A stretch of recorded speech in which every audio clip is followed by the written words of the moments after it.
Hello friends, welcome to our YouTube channel study Mitra. आज के इस वीडियो लेक्चर में हम 4 टाइप्स ऑफ सेंटेंसेस को जानेंगे पैसिव वॉइस में। तो सबसे पहले हम स्टार्ट करते हैं present, past, future indefinite tenses से। सबसे पहले हम जानेंगे प्रेजेंट इंडेफिनिट टेंस के सिंपल सेंटेंस को। तो जैसे आप यहाँ पर देख सकते हैं, मैंने रूल भी आपको मेंशन किया हुआ है। आपको क्या करना है, सिंपल सेंटेंस में अगर आप एक्टिव सेंटेंस बना रहे हैं, एक्टिव में क्या होता है कि सब्जेक्ट लगाते हैं हम, वर्ब की फर्स्ट फॉर्म का यूज़ करते हैं, then S, E S, I S और ऑब्जेक्ट। जैसे अगर आपका सेंटेंस है वह किताब पढ़ता है, तो इसका इंग्लिश ट्रांसलेशन क्या होगा, ही रीड्स बुक। लेकिन अगर आप इसी का पैसिव वॉइस बनाएंगे तो उसमें क्या होता है, पैसिव वॉइस में हमेशा ऑब्जेक्ट पे काम किया जाता है। ऑब्जेक्ट काम करता है किस पे, सब्जेक्ट पे। तो यहाँ पर ऑब्जेक्ट पहले आता है, फिर आपको ऑब्जेक्ट के साथ क्या लेना है, is am are. Is am are के साथ आपको वर्ब की थर्ड फॉर्म का यूज़ करना है। हमेशा ध्यान रखिएगा, पैसिव वॉइस में हमेशा वर्ब की थर्ड फॉर्म यूज़ की जाती है, ना ही वर्ब की फर्स्ट फॉर्म का यूज़ होता है, ना ही वर्ब की सेकंड फॉर्म का यूज़ होता है। हमेशा वर्ब की थर्ड फॉर्म का यूज़ किया जाएगा। और वर्ब की थर्ड फॉर्म के साथ आपको बाय लगाना है, देन सब्जेक्ट लगाना है। ठीक है, तो सेंटेंस है अगर वह किताब पढ़ता है, तो ये तो एकदम हो गया active sentence, he reads book. अगर आप इसी सेंटेंस का पैसिव बनाएंगे तो क्या सेंटेंस बनेगा, किताब पढ़ी जाती है, द बुक इज रीड। ऐसे ही नेक्स्ट सेंटेंस देख लेते हैं। जैसे नेक्स्ट सेंटेंस है वह क्रिकेट खेलता है, वह क्रिकेट खेलता है, ही प्लेज क्रिकेट। तो अगर आप इसका ही पैसिव बनाएंगे तो कैसे बनेगा, क्रिकेट उसके द्वारा खेला जाता है, क्रिकेट उसके द्वारा खेला जाता है। तो यहाँ पर क्या हो रहा है, क्रिकेट काम कर रहा है किस पे, सब्जेक्ट पे। ठीक है, तो cricket is played by him. Cricket हमारा ऑब्जेक्ट हो गया। इज एम आर में से आपको कोई भी एक चीज़ लगानी है तो आपने इज लगाया है सब्जेक्ट के अकॉर्डिंग। देन वर्ब की third form play, played, played, played का यूज़ किया। देन उसके बाद बाय हिम, क्योंकि क्या बोला गया था, क्रिकेट उसके द्वारा खेला जाता है, cricket is played by him. वे खिलौने बनाते हैं, they make toys, they make toys.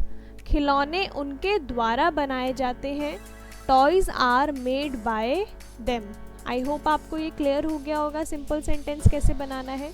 अब अगर आप इसी का नेगेटिव सेंटेंस बनाएंगे तो कैसे बनाएंगे, देखिए नेगेटिव सेंटेंस में आप क्या करते थे, एक्टिव सेंटेंसेस में सब्जेक्ट के साथ डू, डज और नॉट, वर्ब की फर्स्ट फॉर्म और ऑब्जेक्ट का यूज़ करते थे।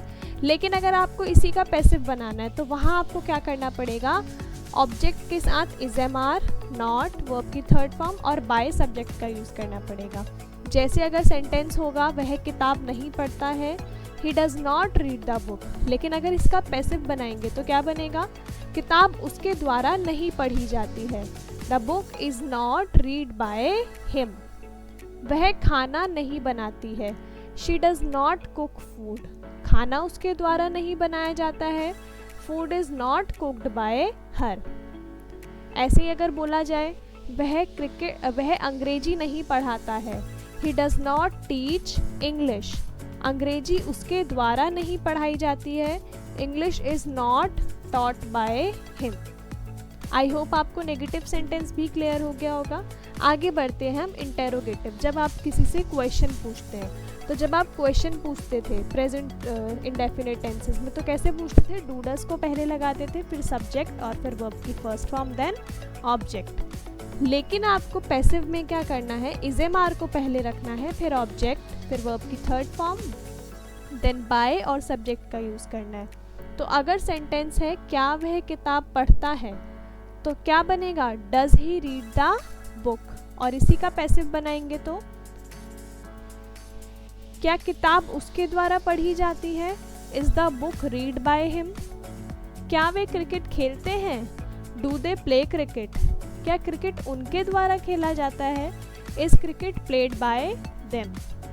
क्या वह खाना बनाती है, डज शी कुक फूड। क्या खाना उसके द्वारा बनाया जाता है, इज फूड कुक्ड बाय हर। आगे बढ़ते हैं। अगर आप इंटेरोगेटिव के साथ नेगेटिव सेंटेंस बनाते हैं तो कैसे बनाएंगे, इसका अगर आपको पैसिव बनाना है तो आपको is am are, not, object, verb की थर्ड फॉर्म, बाय और सब्जेक्ट का यूज़ करना है। तो जैसे आपका सेंटेंस क्या बनेगा, क्या खाना उसके द्वारा नहीं बनाया जाता? Is food not cooked by हर?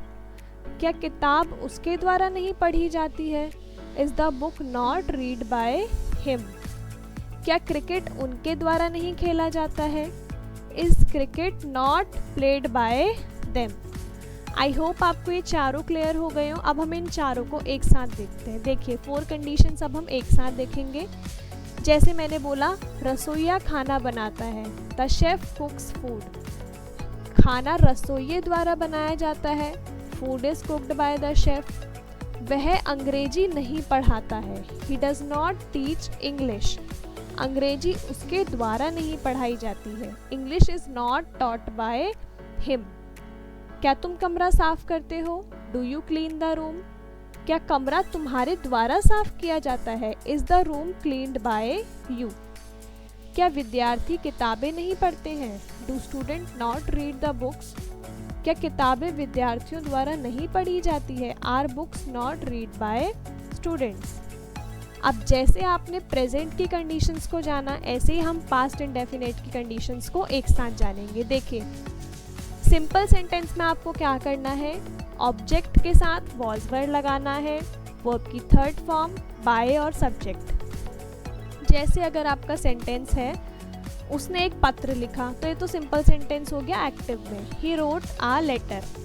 अगर आप इसका पैसिव बनाएंगे तो क्या बनेगा, एक पत्र उसके द्वारा लिखा गया, a letter was written by him.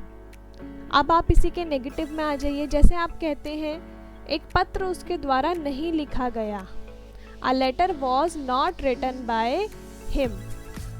ऐसे ही अगर आप बोलेंगे क्या उसने एक पत्र लिखा, did he write a letter? एक पत्र उसके द्वारा लिखा नहीं गया, a letter was not written by him. क्या एक पत्र उसके द्वारा लिखा गया, was a letter written by him? क्या एक पत्र उसके द्वारा नहीं लिखा गया, was a letter not written by him? तो ये हो गई इसकी 4 कंडीशंस। अब आपको मैंने यहाँ पे कुछ प्रैक्टिस सेंटेंसेस भी दिए, मैं आपसे क्वेश्चन करती हूँ, आप इनका आंसर खुद से ट्राई करिएगा। जैसे मैंने बोला, एक घर उनके द्वारा बनाया गया, एक घर उनके द्वारा बनाया गया, तो इसका ट्रांसलेशन क्या होगा, a house was build by them. ऐसे ही मैंने अगर कहा एक घर उनके द्वारा नहीं बनाया गया, तो क्या होगा translation, a house was not built by them. क्या एक घर उनके द्वारा बनाया गया, was a house built by them? क्या एक घर उनके द्वारा नहीं बनाया गया, was a house not built by them? अब हम जानते हैं फ्यूचर की 4 कंडीशंस को। जैसे मैंने अगर आपको बोला, आपको फॉर्मूला मैंने यहाँ दे रखा है, आप ये रूल अप्लाई करिएगा। जैसे मैंने कहा एक पत्र उसके द्वारा लिखा जाएगा, a letter will be written by him. एक पत्र उसके द्वारा नहीं लिखा जाएगा, a letter will not be written by him. क्या एक पत्र उसके द्वारा लिखा जाएगा, will a letter be written by him? क्या एक पत्र उसके द्वारा नहीं लिखा जाएगा, will a letter not be written by him? अब आपके लिए कुछ प्रैक्टिस सेंटेंस है। जैसे मैंने कहा खाना उसके द्वारा पकाया जाएगा, खाना उसके द्वारा पकाया जाएगा, तो इंग्लिश ट्रांसलेशन क्या होगा, food will be cooked by her. Car उसके द्वारा नहीं धोई जाएगी, the car will not be washed by him. क्या प्रोजेक्ट तुम्हारे द्वारा पूरा किया जाएगा, will the project be completed by you. क्या बिल उसके द्वारा नहीं भरा जाएगा, will the bill not be paid by him. आगे बढ़ते हैं। अब जैसे आपने present indefinite, past indefinite, future indefinite इन कंडीशंस को जाना, ऐसे ही अब हम लोग present continuous, past continuous and future continuous की कंडीशंस को जानेंगे। तो यहाँ पे मैंने रूल मेंशन करे हुए हैं, आप इन्हें देखिएगा। जैसे पहला सेंटेंस है, एक पत्र उसके द्वारा लिखा जा रहा है, a letter is being written by him. एक पत्र उसके द्वारा नहीं लिखा जा रहा है, a letter is not being written by him? क्या एक पत्र उसके द्वारा लिखा जा रहा है? Is a letter being written by him? क्या एक पत्र उसके द्वारा नहीं लिखा जा रहा है? Is a letter not being written by him? आगे बढ़ते हैं। अब आपके लिए कुछ प्रैक्टिस सेंटेंसेस। एक फिल्म उनके द्वारा देखी जा रही है।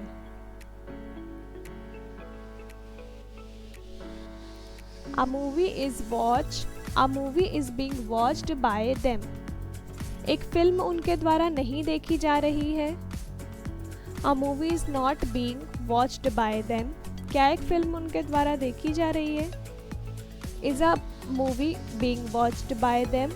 क्या एक फिल्म उनके द्वारा नहीं देखी जा रही है? Is a movie not being watched by them? अब हम जानेंगे पास्ट कॉन्टिन्यूअस की कंडीशंस को। यहाँ पे मैंने अगेन आपको रूल मेंशन करे हुए हैं, आप यहाँ से देख सकते हैं। जैसे पहला सेंटेंस है, एक पत्र उसके द्वारा लिखा जा रहा था। A letter was being written by him. एक पत्र उसके द्वारा नहीं लिखा जा रहा था। A letter was not being written by him. क्या एक पत्र उसके द्वारा लिखा जा रहा था? Was a letter being written by him. क्या एक पत्र उसके द्वारा नहीं लिखा जा रहा था? Was a letter not being written by him. अब आपके लिए कुछ प्रैक्टिस सेंटेंसेस हैं।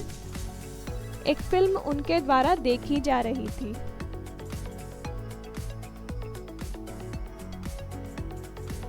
A movie was being watched by them. एक फिल्म उनके द्वारा नहीं देखी जा रही थी। A movie was not being watched by them. क्या एक फिल्म उनके द्वारा देखी जा रही थी? Was a movie being watched by them? क्या एक फिल्म उनके द्वारा नहीं देखी जा रही थी? Was a movie not being watched by them? आगे बढ़ते हैं। अब हम जानेंगे फ्यूचर की कंडीशन को। देखिए, फ्यूचर वाला जो इसमें होता है वो नहीं बनाया जाता। अब हम डायरेक्ट आ जाते हैं प्रेजेंट परफेक्ट। पैसिव वॉइस में हमेशा 8 टाइप्स के सेंटेंसेस बनेंगे। आप इसमें 8 तरीके के सेंटेंसेस को पढ़ेंगे। जैसे आपने वहाँ पे 12 कंडीशंस देखी थी, यहाँ पे आपकी 8 कंडीशंस होती हैं। तो अब हम जानते हैं 4 condition of present perfect tense. तो सबसे पहले जैसे सेंटेंस है, एक पत्र उसके द्वारा लिखा गया। A letter has been written by him. एक पत्र उसके द्वारा नहीं लिखा गया। A letter has not been written by him. क्या एक पत्र उसके द्वारा लिखा गया है? Has a letter been written by him? क्या प्रोजेक्ट उनके द्वारा पूरा नहीं किया गया? Has the project not been completed by them? आगे बढ़ते हैं हम लोग। अब आपके लिए कुछ प्रैक्टिस सेंटेंसेस। प्रोजेक्ट उनके द्वारा पूरा किया गया। The project has been completed by them. Project उनके द्वारा पूरा नहीं किया गया। The project has not been completed by them. क्या प्रोजेक्ट उनके द्वारा पूरा किया गया? Has the project been completed by them. क्या प्रोजेक्ट उनके द्वारा पूरा नहीं किया गया है? Has the project not been completed by them. अब हम जानेंगे पास्ट परफेक्ट की कंडीशंस को। एक पत्र उनके द्वारा लिखा जा चुका था। A letter had been written by him. एक पत्र उसके द्वारा नहीं लिखा गया था। A letter had not been written by him. क्या एक पत्र उसके द्वारा लिखा गया था? Had a letter been written by him? क्या एक पत्र उसके द्वारा नहीं लिखा गया था? Had a letter not been written by him? अब आपके लिए कुछ प्रैक्टिस सेंटेंसेस हैं। काम उनके द्वारा पूरा किया जा चुका था। The work had been completed by them. काम उनके द्वारा पूरा नहीं किया गया था। The work had not been completed by them. क्या काम उनके द्वारा पूरा किया गया था? Had a letter been written by him. क्या काम उनके द्वारा पूरा नहीं किया गया था? had the work not been completed by them।